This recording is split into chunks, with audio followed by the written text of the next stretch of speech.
All right, welcome back, everybody. This is Sam Kwak here, one of the Kwak Brothers. Happy Hump Day. This is Wednesday, November 11th.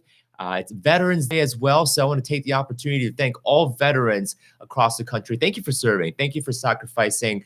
And it's because of your sacrifice we get to have this awesome stream. We get to tell news. We get to share information without fearing for our lives. Because had we been born on the wrong side of Korea, we would have been persecuted, tortured, and turned into meat for Kim Jong-un's dogs. But unfortunately, that is not happening. Unfortunately, that is not happening because we get to live here in the beautiful country of the United States of America, where our freedoms, our God-given freedoms, are protected by our men and women in our. Hey, how about a virtual round of applause? Round of applause for our veterans, but especially we got a veteran in the house. We got Mr. Nick Redding. I wish there was a camera. Okay, so I see where this is going. Daniel is taking me out of the picture here. Yeah, he is. I'm sorry. He almost didn't recognize that. Right. He might have you're a veteran too, but he actually saw playing time. You know what I mean? He was actually in Iraq. I was on the bench the whole entire time. It's I was okay. the second. Right. But hey, round of applause for Nick Redding. Thank you. Enjoy your discounts at Applebee's today. If you're wondering where the voice is coming from, that is Nick, our YouTube producer. Hi guys. He is on the controls right now, and he's actually going to be playing our fact checker today and coming in to. There you go. Look at you, Mark Zuckerberg. I know. I'm here. I'm here. At least I'll be fair to everybody, though. Right. So Nick, in a way, can kind of be like a referee, right? Yeah. In a way. So all right. So let's go and get started. We got a couple of news as well as updates for you guys today. Not a whole lot going on in terms of any definitive, answers as far as election, right? So far, the media is still calling Joe Biden as the president. Now, I have two perspectives on this, right? If there is an election fraud, then that is like, holy crap, right? If there's no election, okay, Joe Biden's our president. If there's no election fraud, Joe Biden is our president. Done deal, right? There's no question. If, buts, or whatever you want to argue against, but there's just two perspectives I have with that. Right? Let's see how this whole lawsuit thing plays out. Right? Let's see if there is a election fraud. If there's no election fraud, then great. Joe Biden's our president, and let's move on and do our best with our lives. So with that being said, let's go ahead and have a conversation through the chat because we are all about real estate investing. We're all about housing market updates for you guys. And we are making some predictions, of course, as far as what's happening next year, 2021, in terms of housing market, economy. And we've made some predictions already that we are going to see a potential market crash next year. And we'll talk about do you need some water? No, I'm good. I'm good. It's just all like, as you guys know, Daniel and I have been sick for I don't know, for a couple of days now. I've been sick for a week and a half. I think I've been sick longer than everybody. Yeah, Nick, you had a pretty bad. I had a pretty bad too. I was out completely. Like, I felt like I was on my deathbed. Oh, jeez. Yeah. I think Daniel and I shared pretty similar symptoms. But like that Monday night that I was out, I was like dead in bed. Yeah, and then Saturday I had a little bit of fever. Yeah, that's when it started. I'm sorry. Did your little fever get it? So I had a fever at like 99 degrees. I didn't go above 100. I don't think I did. Right. But I didn't feel tired. That was one thing. I think he just had like a crazy reserve of energy. You know what I mean? I think he does. I think so. I didn't feel any tiredness. It just felt more like I was hot all the time. Like I was sweating. Did you have COVID, Nick? I was confirmed that I did test positive for COVID. Okay, I tested positive. Yeah, this is why he's like 8 feet away from us. he doesn't get he doesn't get a seat on his table because we know he's got the flu. But seriously, I felt something. Daniel felt something. I think I'm kind of the tail end right now. Everything's like right here. It just makes me sound really nasally. So you should be grateful. Yeah, you didn't go through the stuff that Nick and I went through. Oh man, it was awful. So let's go ahead and answer some questions about the housing market. We left yesterday with the stream. You guys were I saw a lot of you guys arguing on the stream, which is okay. But we got to answer some questions about housing market. Is it a good time to sell? Is it a good time to buy? I know a lot of you guys are wanting to buy homes right now. Oh, my laptop audio is not turned off. A lot of you guys want to buy homes, or you want to invest in real estate right now. But the question is, what is the timing, right? What day or what time of the month should I be buying? And that is the question at hand right now. So with that being said, go ahead and start throwing your questions down below. Hey, don't forget to like this live stream as well, guys. Subscribe to our YouTube channel, like this live stream. And don't forget to get your copy of this book right here, 0 to 75 units. You know, we work so hard for you guys, for us to give it away for free. Oh my gosh. All right, I'm gonna throw a fit. Just can't believe some people. Okay, are you good? Are you okay? Yeah, I'm good, man. All right, these globalists, you know, they're all coming out, right? Alex Jones is here. Oh my gosh. All right, guys, let's stay on topic. So we got Marco St. John is asking, what do you guys think about mortgage applications dropping? That's a good question. I think it's a twofold question, because we also have to ask, is there enough transaction happening in the real estate side? So there has to be some congruence, right? If there's more mortgage applications coming in and less activities in terms of transaction, that just goes to show you that there's a lot of people applying for the mortgage but aren't actually buying homes. If there are a lot of home transactions, there's a lot of buying activity right now that's going on with on the real estate side, but there's less mortgage applications coming in. There's several things that could be happening right now. Either people are buying through other forms of financing, like owner financing or seller financing, or they're buying properties with cash, which there's a very small minority of that. So if there are less applications coming in and less transactions happening, then that would lead us to think, well, now I think it's going to be more of a buyer's market, because there's less demand. There's less buyers in the pool that are ready and available to make a purchase of a home. So that's how kind of model that thought. Of course, this depends on the market right now.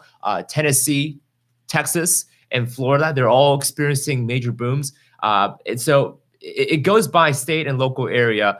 If there's obviously a natural inclination of demand and more buyers, then obviously I don't see mortgage applications slowing down. In fact, it's probably going to pick up even more. If you look at places like Illinois, where people are leaving, or California, people are leaving, then yeah, we can assume that the mortgage applications are slowing down, because there's less people actually migrating in, but there could be inter-migration happening. So I want to clear this up. So I'm actually on the Mortgage Bankers Association's site, and you got to realize that, yes, if you're talking November 11th, the week of, it decreased by 0.5% from 1 week earlier. So the week earlier it actually increased. The week before that it increased. Week before that it decreased. Week before that it decreased. So you're always going to see this fluctuation, and keep in mind too that what you're most likely referring to, like, I don't think it's so much of a bigger wave as Sam is talking about. I don't think we're going to see that low inventory switch until we see some of these moratoriums, displacements, a lot of these forbearances, and a lot of the questions on mortgage delinquencies be answered, right? Those are 4 things that we have to consider, and those 4 things are huge, right? Each one of those 4 things are big enough to cause a downturn, a recession. So I think we got to remember that. You got to keep in mind that home prices and home transaction sales do tend to dip compared to the month of October, compared to the month November, right? When you're making that transition from October to November, you're kind of going from the school starting season, the fall season, to now the holiday season, where you have, post Halloween, everyone's starting to put the Christmas tree up and the lights and all these fancy things. You see that already every single year. The transactional volume already decreases. If anything, I'm surprised that it's not a bigger decrease than 0.5%, right? Going from week to week. I'm surprised the decrease is not actually bigger. So I don't think it's anything to fret about. I don't think it's anything to be worried about. We see this every year. As a matter of fact, it happens more during an election year than it does a non-election year, in which transaction volumes decrease, home prices go down. On average, right, during the election year, on average, I think home prices and transaction sales decreased by something like 8%, right? I mean, it's something crazy. I know I did a video on that with the Joe Biden, the Trump video on our YouTube channel. But yeah, I don't think it's anything to fret about. It's something that happens regardless, right? So let's go ahead and look at some other questions. What else we got here, Sam? Yeah, I'm just kind of going back into our YouTube and make sure that people can find this stream. So let's go and let's go and tackle some more questions here. Some of you guys may not had your questions answered yesterday, and you guys might be coming back. Which, by the way, welcome back. So let's hear this. Let me see you guys. This is a good one. This is Cyber Samurai. What a great name. He asked a question: if you're a professional real estate investor, by the way, let's be very careful with our lingo here. If you are technically if you're a professional real estate investor, it implies you're a realtor spending more than 750 hours a year on your craft.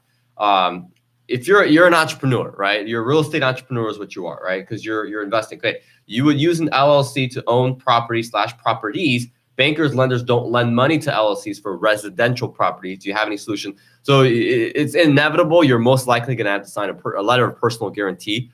They're probably going to underwrite you because they're going to underwrite for any LLC. They're going to underwrite anybody typically that has 20% or more ownership. Even if you have less ownership, as long as you're an owner, depending on what property they're underwriting you for, they're going to underwrite everyone. They're going to pull everyone's credit report. They're going to pull everyone's this, everyone's that. You know, when we bought a 36-unit building through the bank, we had 6 partners, right? 4 of them were our investors, and it was myself and another general partner, another GP. They underwrote every single one of us, right? We had an investor who had 7.5% stake. They still asked for financial statements. They still asked for credit report. They still asked for the bells and whistles. So the way you get around that, most likely, the way I get around it is I have some pretty strong net worth heavy investors. Although I don't do that I don't create LLCs for holdings anymore, right? We own a 506, so that's a little different. But if I were you, they're going to underwrite you anyways. Now, if you want to put yourself in the best position, banks love to see a 90-day seasoning period where you open a business checking account with their bank, you build a relationship with their asset manager or commercial lender, and doing just a lot of these preliminary things, and maybe even if you're able to put some liquidity in the bank as well, trying to access a line of credit. Banks want to see these seasoned preliminary relationships before they lend to LLCs. So if you want to do those things, that will put you in the best position to do so. Yeah, absolutely. With that being said, I was actually going to say right before Daniel interject, if you are a veteran, go ahead and put comment down below. If you are a veteran, we would love to thank you. We would love to appreciate you and acknowledge you. So go ahead and put that down below in the comment section. I guess on YouTube, it's on this side, right? Right side? This side, right? All right. So yeah, there we go. Put your comments on that side as you guys are watching this video. So let's go and answer some more question. Let's see. Sophie C is asking, what do you think of a duplex, $385,000, 3.5% FHA? The house's prices are still high. I don't know. What do you plan on doing with it? Is this going to be your residential, like you're going to live there, or is this for an investment property? So give us some more context as far as what you're planning to do. Here's a quick little tip for you guys. If you guys are wanting to ask better questions, I like to say that there's no such thing as stupid questions. There's only high quality questions and low quality questions. A lot of my coaching clients know this because I say this every time on our Monday night call. But a high quality question tells me that you provide some context. Well, you've tried already, right? You're going to tell me, hey, I tried this, I tried that. That didn't work. And you obviously are going to point out exactly what you want to accomplish. What do you want to accomplish as a goal, and what do you want to accomplish as far as a specific outcome?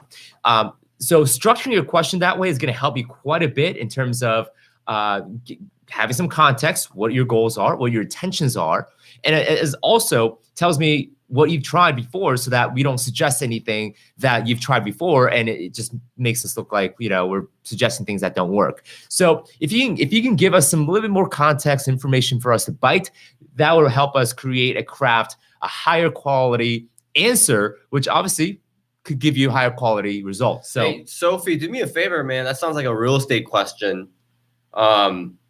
Email us at info@the_Kwak_brothers with more specifics and more details, and I'll be able to answer your question for you. Well, she actually made something in the chat box down here. Yeah, she says starting California, right? Did she mention? Yeah. Well, yeah, she also California. says starting up, eventually renting it out, investing in the future. Goal is passive income. Yeah, so there's no specifics there, right? I need numbers, right? I need to know what you're looking at, what your financials, what you get pre-qualified for, what's your rate. I need to know a lot. I have a lot of questions for you. So email us at info@thekwakbrothers.com. Can we put that in the chat somewhere? Yeah, I'll put it there. Okay, info@thekwakbrothers.com. Email me, Sophie, and in the subject line, put in for Daniel real estate question, right? And if you put that in the subject line, I'll be forwarded the email by my staff. Hosanna in the other room's like, don't do it. Yeah, well, yeah. So it'll be forwarded over to me, and so I'll take a look at it. Right. But yeah, get great. I mean, I want to see deals come in, right? Eventually we're going to have some of you guys call in, and I'll be able to berate you guys what's wrong with the deal and what's good. So, well, what's eventually what we're transitioning to is going to be we're going to do a show called Shark Tank for Real Estate, where if you have a deal, if you have an opportunity, if you feel like, hey, this is it, this is my golden moment, bring those deals to us. And what we're going to do is we're going to have a panelist of judges, basically sharks, right? As you may know, if you know the show, and then we, the sharks, including Daniel and some of the other guests, will judge whether your deal is good or not.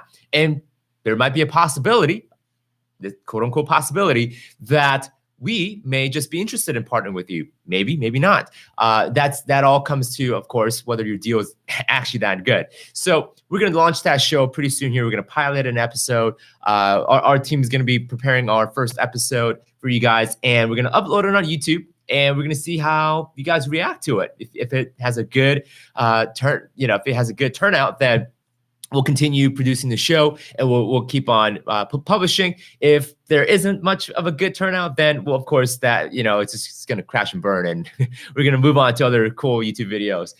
So let's go answer some more questions with that in mind. Okay, so we got Heather Barnes. If you aren't in a rush to buy, would you wait it out until 2021 or later? Possibly. Personally, my take is I would wait it out. The prices are way too high. And of course, it depends on your market. It depends on your local area. The best way to gauge that is basically trending your data, or trending the local area. Look to see what the home prices were in the last 5 years in your area, what they were like. If they're at a relatively high price point where you are seeing this uphill trend, and right now you're at top of this mountain here, then probably not the best time to buy. Obviously, if your trend is something like this, it's kind of up and down, and it just kind of plateaus, then it may not be a too bad of a thing to buy. But again, I would look and see what the data says. What is your Heather? opinion, Again? You guys got to be a little bit more specific with these questions, because think about this: the more information, the more specifics you give us, the better we'll be able to answer your question. And I don't want to get in this like pattern of continuing to say, hey, email me and I'll answer your question, because some of you guys have really good questions, right? You guys have valid questions that you guys are going through right now, and you guys need genuine guidance. And I would love to be able to answer those questions right here, right in front of everyone, just so that everyone can get the benefit of getting the answer. So Heather, I mean, you can, there's a lot of things, right? So, okay, so you're referencing the Denver market. Okay, great. Now the question then becomes, what are you buying, right? Because for me, right, any sophisticated investor who does this on a day-to-day basis will know, right, that it depends. It completely depends on what you're looking to buy and where you're looking to buy and how you're looking to buy it, right? Because I can say right now, I can give you guys a lot of general statistics on why right now is a bad time to buy. I can do that, right? There's like a gajillion YouTube videos on our channel about how I tell you guys, wait it out. All right? I've been saying it for 3 years now. Market crash 2020, right? 2021. But So Heather, do me a favor, put in the chat box some more specifics. So what are you looking to buy? Where in Denver? What type of condition and what type of area are we talking? Because I would actually love to do a live breakdown in front of all you guys, right? Of all the how many people are here? The 370,000 people that are watching right now. I want to be able to do like an actual breakdown for you guys. I think it'd be really neat. But Heather, give me some specifics on what you're looking to do. All right.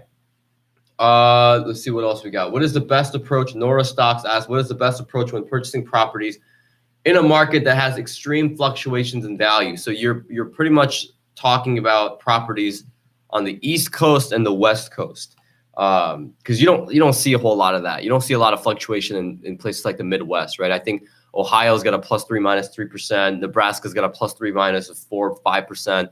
Illinois, if anything, has more of a fluctuation because we have Chicago. It's a major city, but you don't typically see a lot of fluctuations in asset prices and values unless you have a certain amount of population density. So just rule of thumb, right? So this is a very simple way for me to explain to you guys.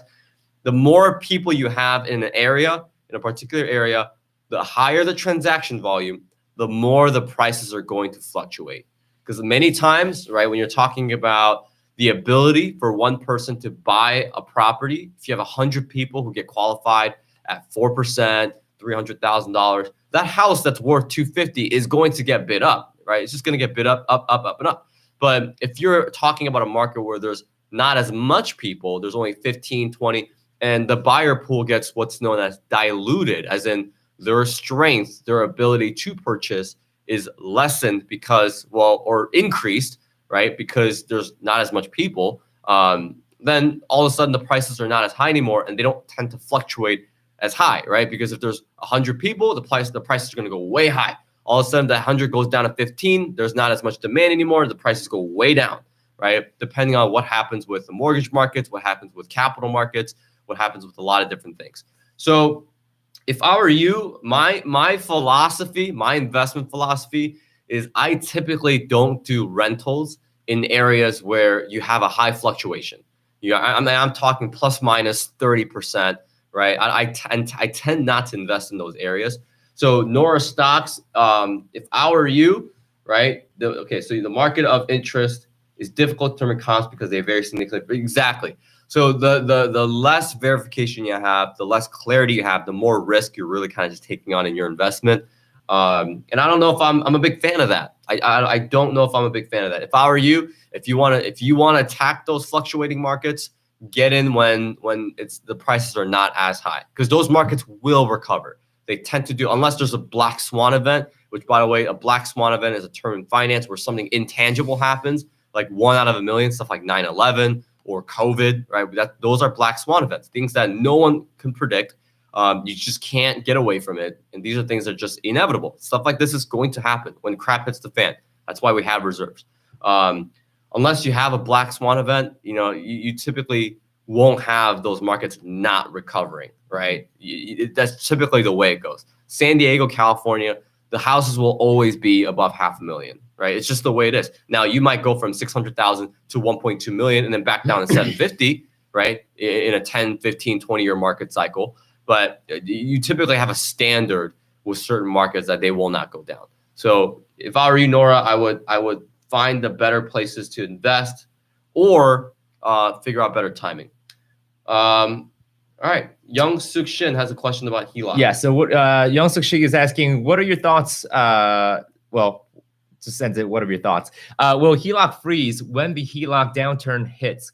Is it worth taking out a HELOC funds to prepare for a buy? Yeah. So a lot of my clients right now that are in our program on how to pay off their mortgage faster, they have a HELOC. And the beautiful thing about my clients and how they've been prepared for this is that they've been paying off their mortgage so rapidly that they have an open equity that they can tap into, and then they can use this to then ultimately go buy real estate when obviously prices have cooled down. Or if it's not even real estate, it could be other cash flowing assets such as a business, or maybe they want to invest in stocks, totally cool with that, as long as they know that it aligns with their financial goal and what they want to achieve. So yeah, I think right now is the perfect time to do so. I've been telling my clients as well on our Monday night coaching calls. I've been letting them know, hey, this is the time right now. In fact, between now and when the market crash does happen, even after the market crash does happen, I think it's still a great time to pay off your mortgage. I think a lot of people right now, even just looking at the latest chart on the consumer debt, there's way too much leverage in the economy right now, especially amongst the homeowners. So for homeowners watching this, that you guys think you guys are doing well, homeowners watching this, focus on paying off your mortgage as much as you can. I like to say that the safety line is like 70% loan to value. And loan to value, for those who don't know, is basically how much debt are you carrying when compared to the value of your home. So if the value of your home is, let's say, $100,000, and I'm just picking a very even number just for the sake of example.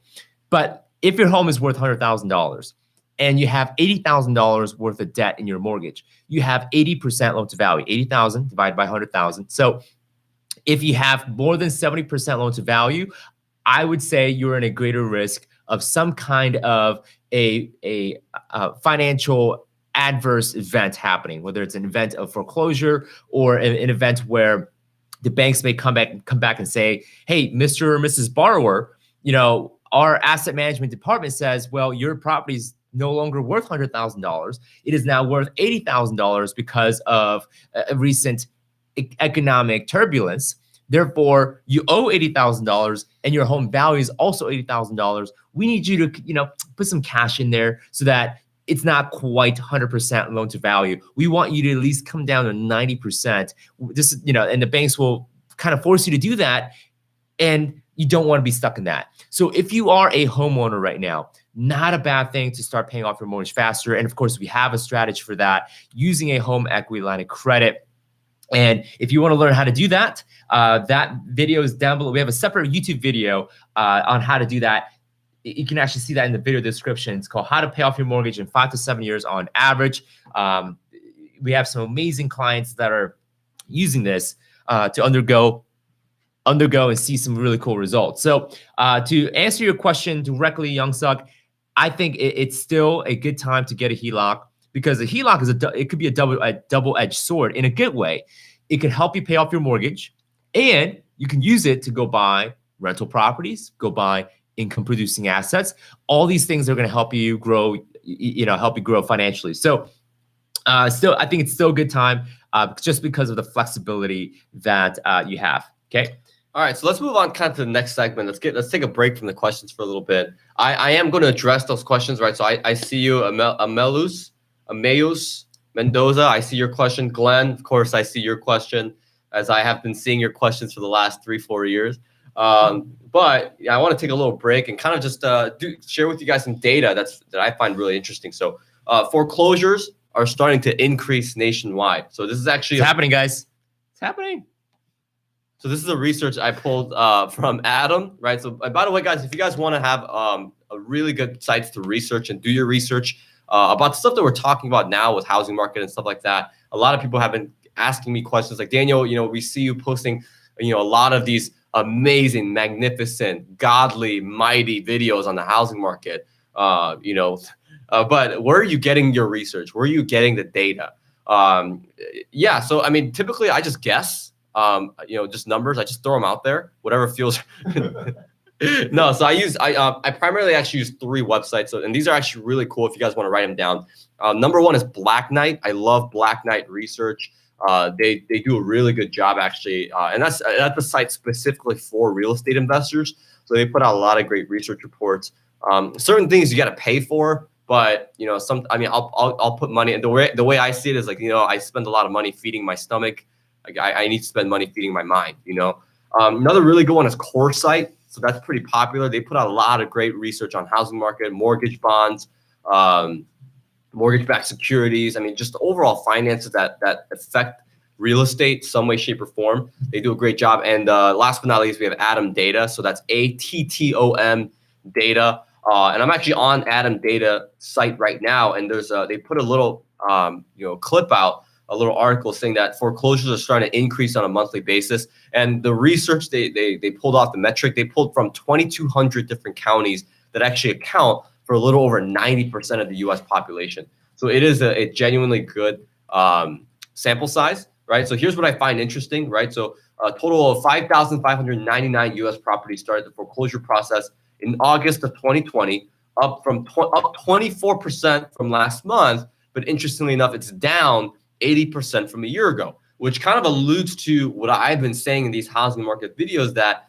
part of the reason why the inventory is so low and the reason why the housing prices are so high is because we're seeing record lows in foreclosures. Matter of fact, I think it says somewhere, yeah, so it's right here. So REOs, guys, bank repossessions, which you can kind of put in the same category as foreclosures, because REO is just one of a subset of a foreclosure, also including short sales, also including a couple different things. But check this out, guys. So lenders foreclosed REOs, which stands for real estate owned properties, on a total of 2,035 U.S. properties in August of 2020, down 6% from last month and 82% from a year ago, to the lowest it's ever been since they started tracking it in 2005, meaning that there is a likelihood that it's the lowest it was been even before that, right? So which for me is crazy, right? Because if you're thinking about 2007, right, we had all sorts of different loan programs. It was very easy to buy a home. We had the ninja loans, right? No income, no job, no verified assets. And it was too easy, right? If you had a pulse, you were getting a mortgage. And that increase, what happened? That increased that increased the demand, right? Increased prices. It caused low inventory. And it's kind of scary to think that even during those times when lending processes were so loose and everybody was getting a mortgage and foreclosures were, a dime a dozen, they were extremely rare. It's very interesting, guys, and also very scary to hear that the foreclosure rate right now, leading up to a potential 2021 housing crash, is even lower than that, right? It's even lower than it was leading up to the Great Recession in 2008, which, by the way, was centered around housing, right? The main reason why 07, 08 happened was around the housing market. So that was the primary focus. So for me to hear statistics like that, I mean, literally it's right here in front of me, that the foreclosure rate is lower than it was leading up to the greatest housing crash in United States history. This is the stuff that concerns me, right? This is the stuff that really paints the image of the gravity of what we're dealing with here, right? I mean, this is some pretty crazy stuff. Yeah, so it's more than 2,200 counties accounting for more than 90%. Interestingly enough, guys, the greatest number, right? So states that posted the greatest number of completed, keep in mind, completed. So this is some real stuff that we're going here, right? Completed foreclosures and REOs include California, right? It's no surprise there. Illinois, right? Our lovely home state of Illinois, Pennsylvania, Tennessee, and Texas. So we've got some red and blue in their mix, right? We've got purple going on here. So these are the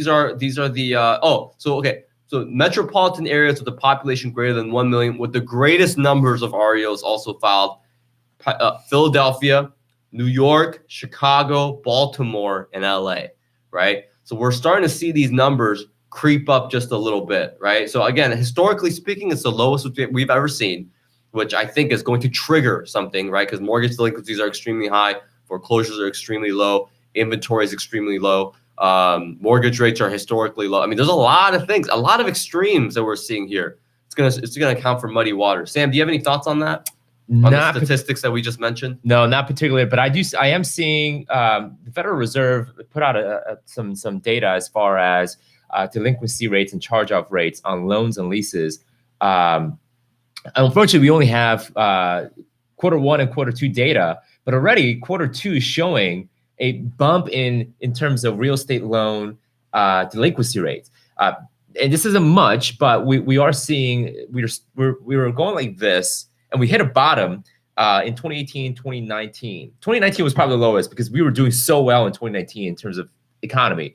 But now it's starting to do this uptick again, according to Federal Reserve data. So we are seeing an uptick of delinquencies, not only in residential, but big jump in commercial. I mean, it's pretty obvious. We're also seeing a small jump in farmland, But I think, you know, as far as what's relevant now in our conversation is going to be residential and commercial. So a lot of leases delinquent Q2. There was a jump here, a big relative jump in terms of a lot of the leases being delinquent. So that's from the Federal Reserve data. I don't have a Q3 data, obviously, because those are still probably getting farmed and being organized. But yeah, even Q2, that's when we saw kind of the start of the coronavirus scare, right? This is March through June, when March is when we passed the CARES Act. That's when President Trump came out and said, hey, we're going to declare a national emergency because of COVID. That's when we started to see, April was when we started to see some, oh my gosh, like there's going to be a lot of landlords that aren't going to be able to collect their rent.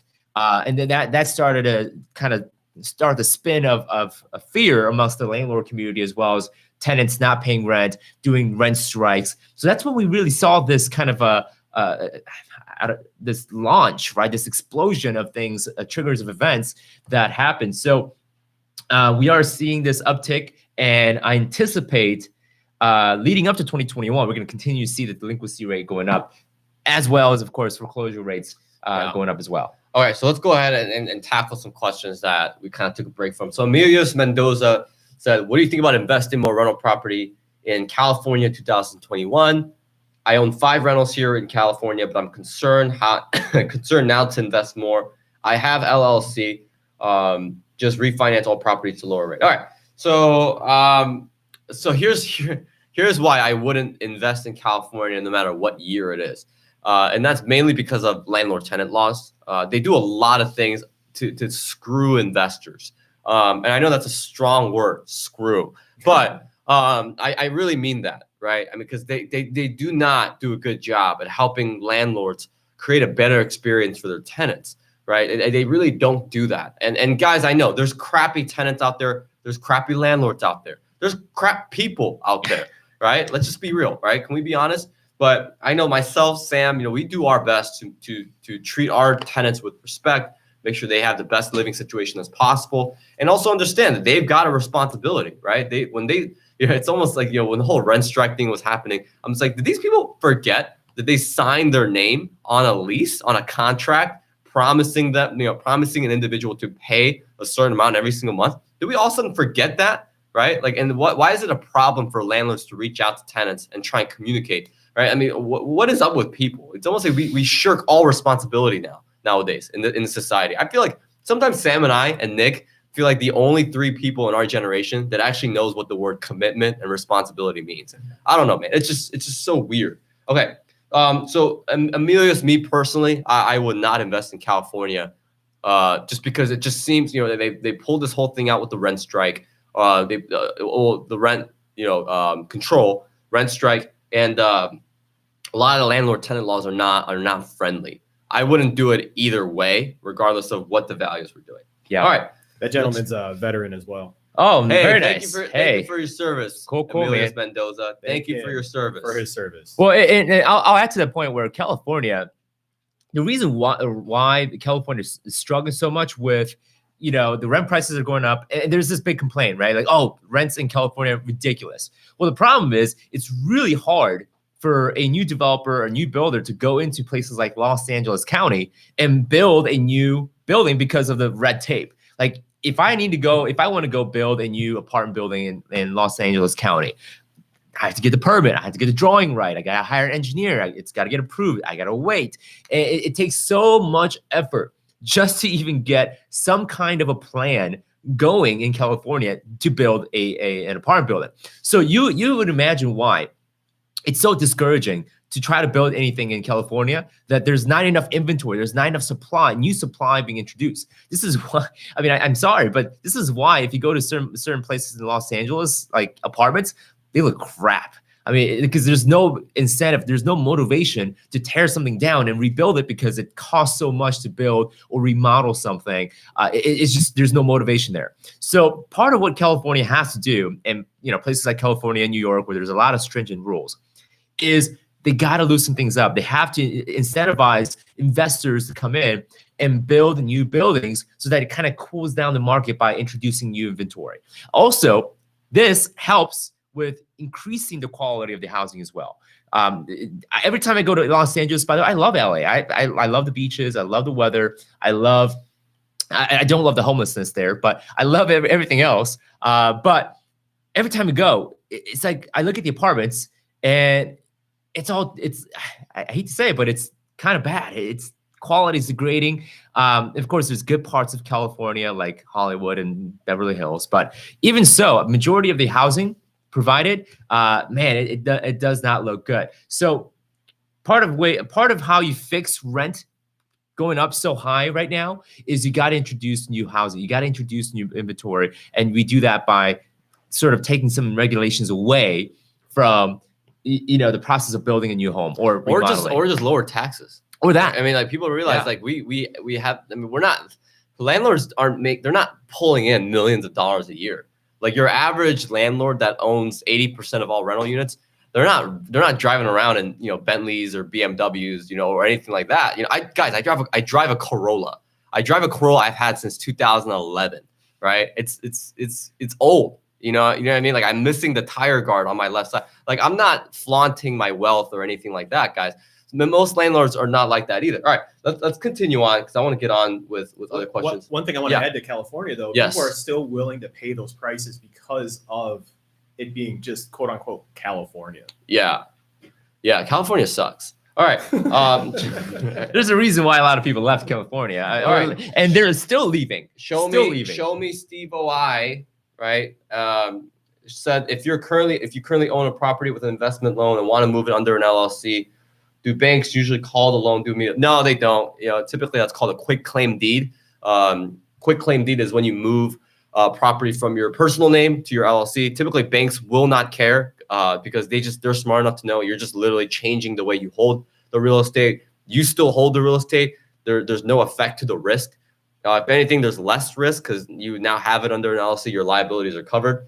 So if anything, your personal guarantee probably is now worth more and is stronger than it was before. Glenn Swart, I know who you are, Glenn. As you are in the cash flow business, what are your thoughts of finding a multifamily property east of and creating a deal that has at least a 15% cap rate? I think he meant Mississippi River. Oh, got it. Okay. And at least 30% or more equity, value add, refinance, and repeat. So that's what a lot of these big multifamily apartment syndicators are doing, right? They're raising capital, millions of dollars of capital. They're finding distressed multifamily assets, these 75 plus unit buildings. They're fixing it up. They're increasing the rent. And what they do is they refinance and they cash out their investor, or they allow their investor to stay in, whichever, and they move on to the next deal. It's a very lucrative plan. It's awesome. But in my opinion, you're playing a very dangerous game of musical chairs. Eventually that music will stop and your after repair value or your post rehab value is not going to see the value that you expected to see. Same thing with the rental increases. You're not going to be able to increase the rent as much as you think, right? Because with all this displacement thing that's going to happen, I'm not sure. I'm not sure what's going to, with the stimulus, right? I'm not sure what's going to happen. So I think you're playing a very dangerous game of musical chairs. But kind of like what you alluded to, Glenn, if you find a property with a good spread, it's got 15% cap rate at the entry, right, and you have 30% or more equity, I think you'll be okay. I just think you need to be very careful of how much you refinance. In my opinion, I would take my time. I would figure out, I wouldn't go anywhere close to 60% loan to value ratio. And a lot of these dangerous things happen in extreme times, which we are in right now. So Glenn, I mean, you've got my cell phone number, man. Call me up and give me more specifics on what you're looking to do. All right. Matt Smith, what's the best book you read on getting a business up and running? I don't know, Sam. What's some of the best books you read? Yeah, depends on what business you want to be in, honestly. So, but I think either way, whatever business you want to get it up and going. Some of the books that I've read recently is the the Lean Startup. I think that's a good book. Lean Startup is a very relevant book, I think, for starting a business. In fact, that's something I've kind of debated, and I haven't shared this with Daniel or Nick yet, because it's just kind of been thinking. It's been in my brain, and it's been more of a shower thought. You guys all have those, right? You guys are in the shower, you got ideas flowing through your head. But what do you guys think about also content where we're going to show you how to start businesses? Is that an okay content? I mean, because we've been focusing so much. Our niche has been, or niche, depending on how you want to say it, has been so much on real estate investing.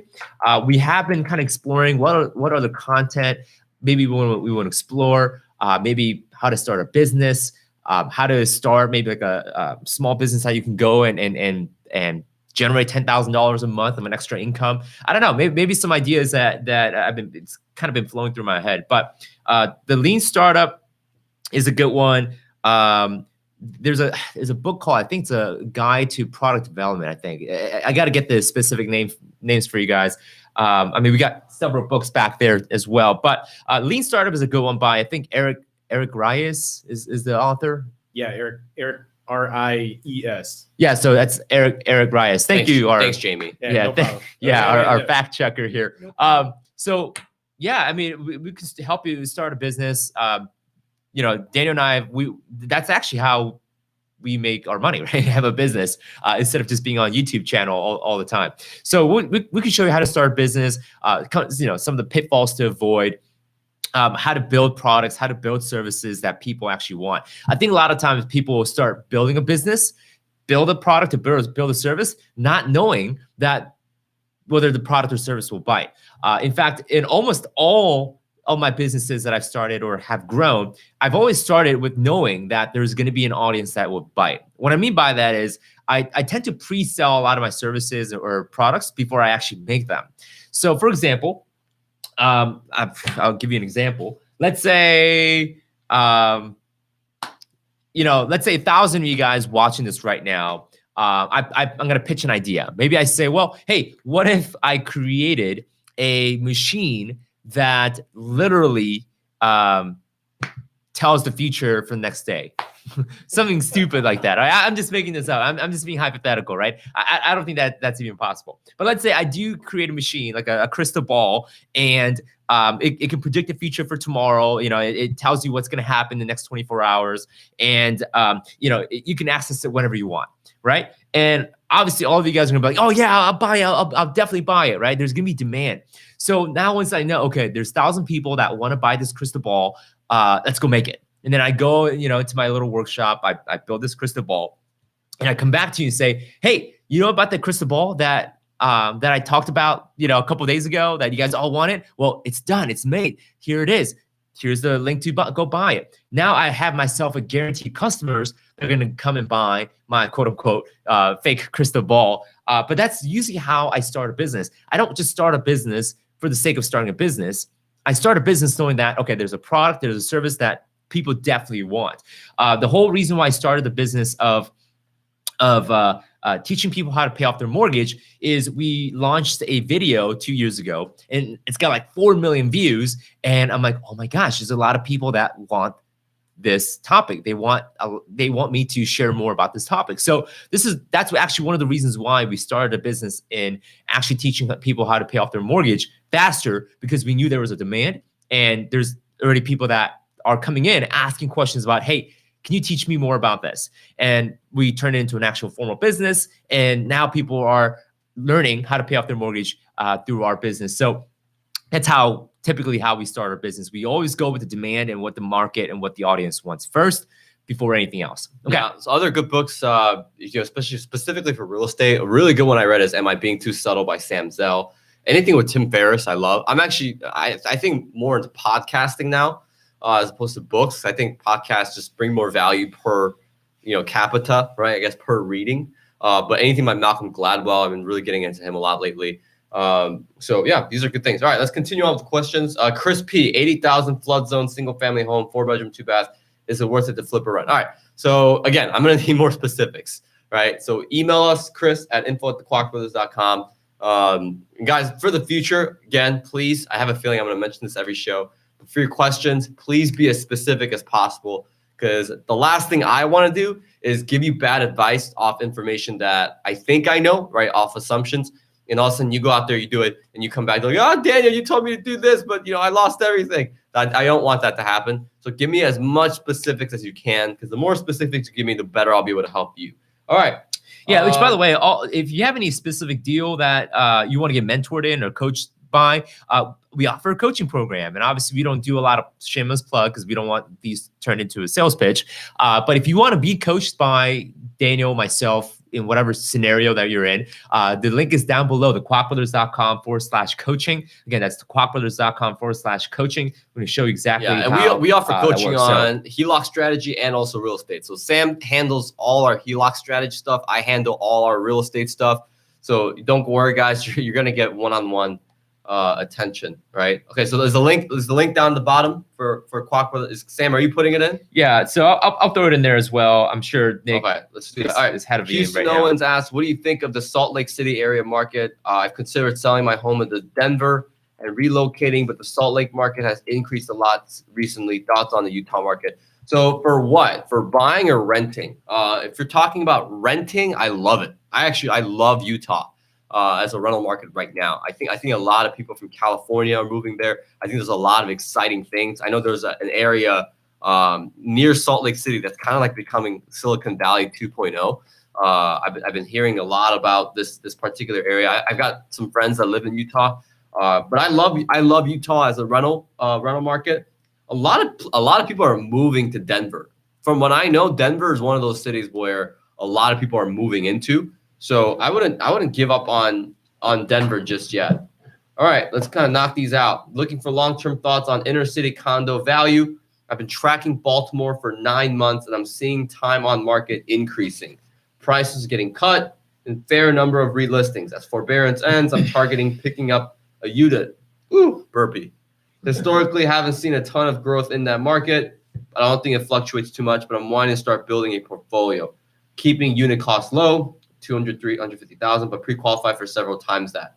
Want to start small, safer though, with something I could pay off in 2 to 4 years with current salary in a worst case situation. So if you're wanting to start small, I don't know. I need more information. That's your name. Email me at info@kwackbrothers.com, and then I'll get you more specifics. All right, let's keep going.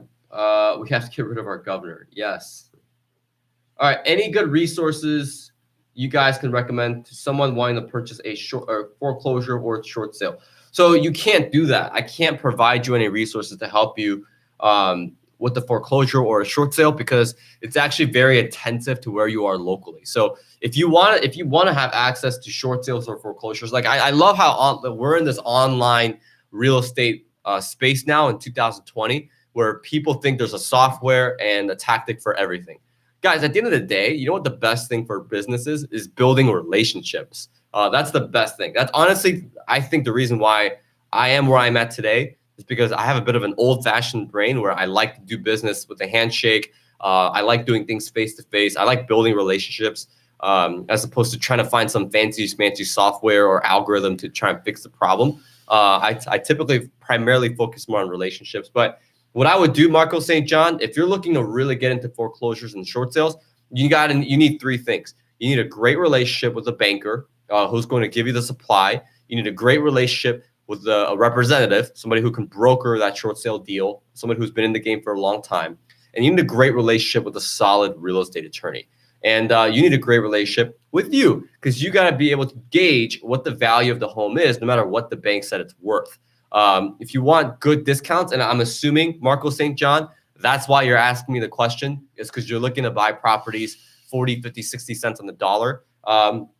In order for you to do that, you got to have liquidity. So you got to raise the capital. So you got to have relationships with investors as well, right? Which is easier said than done, right? So in my opinion, Marco, there's no good resource that I can point you to because number one, I don't even know where you live. Right? Yeah, I mean, I would ask you to start targeting, mid-sized community banks, certain banks of such stature. But I don't know a lot about your situation. But typically, if you want to get into short sales and foreclosures, aka I want to buy properties at a discount, right? So does everyone, including myself.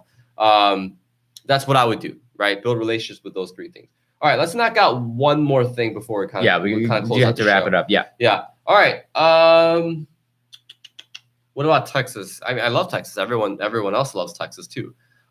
Henry Leon, this is the last question. What do you think of investing in single-family home in Central Florida? All right. So again, Henry, I'm gonna need more specifics. Where in Central Florida? Because Orlando versus Tampa Bay, huge difference. Where are you? Are you in Kissimmee? Are you in what are you in Brevard County? Where are you at? Because depending on where you're at in Central Florida, it's going to be, and what type of single family home are you looking to do? Rent by the room? Because I got a really cool friend named Todd Baldwin who does that, who makes a lot of money doing that. Are you talking about nightly rentals? Are you talking about traditional single family rental? Are you talking about Class A, Class B? What type of market? What type of there's a lot of things, right, that I want you guys to include in specifics with questions. So please do so. And again, if you guys have any questions for me and you're willing to put in the specifics for me to give you a good answer, email us at info@kwakbrothers.com. All right, Sam, let's close out the show. All right. Guys, don't forget to like this video, subscribe to our YouTube channel. Tomorrow, it's actually going to be just Sam, right? So I've got weekly meetings that I run on Thursdays. So on Thursday, it'll be just Sam. I don't know what Sam's going to cover. What are you going to cover, Sam, tomorrow? We're just going to make fun of you the whole entire time. That's probably what's going to happen. No, I'm just kidding. So what we're probably going to end up doing tomorrow is we're going to do some Q&A for HELOC strategy. Although we do have a live training at 2 p.m. Central Time. Maybe you guys have seen that on our YouTube community tab. But tomorrow at 2 p.m. on Zoom, not on YouTube, we're going to go live to do some HELOC training. But for our morning show, we'll probably end up doing some updates for you guys. We'll have some talking points for you guys to come on and tune in. With that being said, guys, definitely go register for that free training tomorrow at 2 p.m. And then, of course, don't forget to get the book, 0 to 75 units in just 1 year. Absolutely free. All you have to do is pay for shipping. We'll teach you everything we know about strategies, tactics that helped us get to 0 to 75 units. If you can replicate our success, then awesome. We've done our job and we've created one more person who is successful. So that being said, thank you. Love and appreciate all of you guys. We'll come back tomorrow. And as always, subscribe, and we'll see you guys. See you guys tomorrow. I'll see you guys on Friday. Take care.